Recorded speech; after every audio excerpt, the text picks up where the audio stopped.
In this lesson, we will be using an interactive tool called a PhET. A PhET is a tool that is created to facilitate learning, particularly in science, and it has many features and it can be used in many ways. In this video, we will focus on the ways in which the PhET can be used to solve the challenges in this lesson. This particular PhET is called Forces in Motion, and it has 4 different tabs for you to select from. We will focus on the Net Force tab and the Motion tab. The Motion tab is suggested for challenges 1 and 2, and the Net Force tab for challenge 3. In the Motion tab, you have a mannequin that will push from either side on an object on a skateboard. You can change the amount of force by clicking the arrows to the left and right.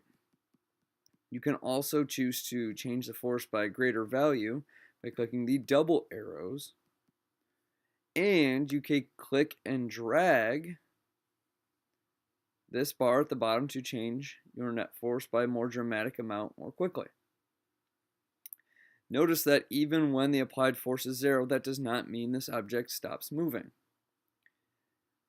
There are some other features up here. The one that you may want is the speed box. If you check that, then you will get a speedometer that will tell you what the speed is qualitatively on your speedometer. So you can easily tell whether your object is speeding up, if it's slowing down, or if it's going at a constant speed.